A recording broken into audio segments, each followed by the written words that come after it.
I'm making this short video by request from a friend who I told a vart over to, and he asked me if I could send it to him as a voice memo. But I figured since we just passed Shivas B'Tammuz when we said Slichas, and really the Yom Neroim are around the corner so soon, El will be coming and we'll be saying a lot of Slichas. Perhaps it's a timely vart, so I would make a short little video and share it with the Olam.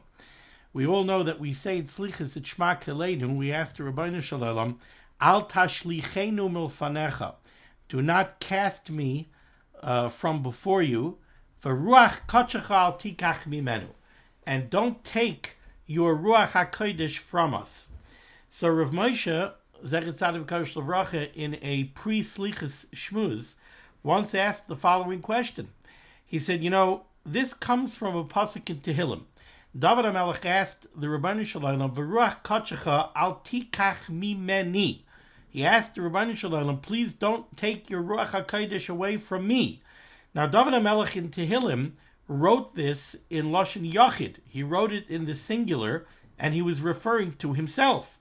So the first question that Rav Moshe Zatzal dealt with was, how do we change the pasuk from the Lashon Yachid to the Lashon Rabbim? So the Rishiva Zatzal brought down the sources in halacha that say that we could change a pasuk from Lashon Yachid to Lashon Rabbim when we're doing it in the context of tefillah, because we're supposed to be mispal for the Rabbim. We're not mispal only for ourselves, we're mispal for the Rabbim. But then the Rishiva Zatzal went on to what he considered to be almost the bigger question, which is, it's very nice for David HaMelech to say, V'ruach HaKodesh al tikach mimeni. David HaMelech had Ruach HaKodesh. But how do we say in Slichas, V'ruach HaKodesh al tikach mimenu? How do we ask the Rabbeinu Shalom that he shouldn't take his Ruach HaKodesh away from us? Ask the Rishiva Zatzal, do we have Ruach HaKodesh? That we should ask the Rabbeinu Shalom, please don't take your Ruach HaKodesh away from us? In the slightly abridged version of the Rishiva Zatzal's answer was, yes, we do have Ruach HaKodesh. We are used to thinking about Ruach HaKodesh in the wrong way. We think about Ruach HaKodesh, and we think about the Avos HaKadoshim. They had Ruach HaKodesh. Moshe Rabbeinu had Ruach HaKodesh. David HaMelech had Ruach HaKodesh. Maybe they say about certain, Rishonim, Tanoim, Amaro, they had Ruach HaKodesh. Oh, the Rishonim were written with Ruach HaKodesh. So we tend to only give over Ruach HaKodesh to the greatest amongst us. Says the Rishiva Zatzal, that's wrong. Every Yid has Ruach HaKodesh. You're a Yid, you were born a Yid, you have Kedushas Yisrael. What do you think Kedushas Yisrael is? Kedushas Yisrael is a Ruach HaKodesh. We have a Ruach HaKodesh. But, like everything else, when you're born, that Ruach HaKodesh is tiny. A baby is born, what can a baby do? A baby can't do much. So too, the Ruach HaKodesh of a Yid is very small. And now it depends what you do with your life. Do you grow the Ruach HaKodesh? If you grow the Ruach HaKodesh, then the Ruach HaKodesh could grow taka to the Ruach HaKodesh that David HaMelech had, to the Ruach HaKodesh that Moshe Rabbeinu had.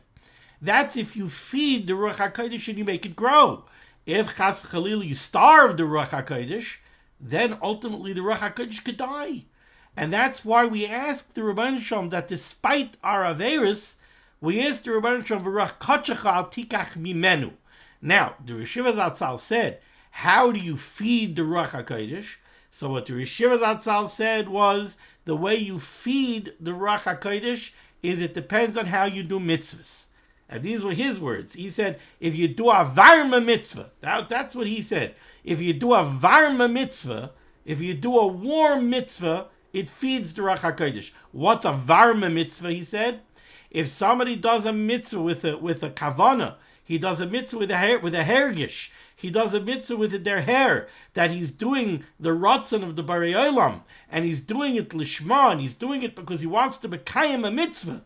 That's a varma mitzvah. And that's a mitzvah, said Rav Moshe, that feeds the Ruach HaKodesh. So if you go to put on tefillin, and you put on tefillin, and you say to yourself, I'm being mekayim the ratzon HaBorei, who commanded me to put on tefillin, to put the Rebbeinu Shalom's name neged halev and neged hamoyach sheneshama shebemoichi, and ha'tayvis of the lev should be meshubed to him. That's doing a varma mitzvah. That feeds the Ruach HaKodesh, and it makes the Ruach HaKodesh grow. A kalta mitzvah, somebody goes, a cold mitzvah, he just does mitzvah noshim l'mada, he just does it without thought, that does not feed the Ruach HaKodesh. Said Rav Moshe, the reason we can ask the Rebbeinu Shalom during the Yomim Noraim is v'ruach kachach al tikach mimenu, is even if our mitzvahs are shvach, even if we're not properly feeding and growing and maintaining the Ruach HaKodesh, but nobody does a varma avera. Baruch Hashem, whatever averas we have, they're averas, l'te'avoin. There are averas that we couldn't hold ourselves back. We had a taiva. What are we going to do? But nobody's going ahead and doing an avera mamish to be moirid in the Rebbeinu Shalom that would kill the Ruach HaKodesh. So he asked the Rebbeinu Shalom, Ruach kachach al tikach mimenu.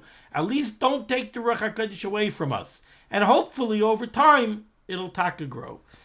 We should taka be zoichet to have that Ruach HaKodesh and to grow the Ruach HaKodesh, and the mitzvahs that we do should be taka varma mitzvahs. Everybody should have a wonderful, wonderful Shabbos. Be well.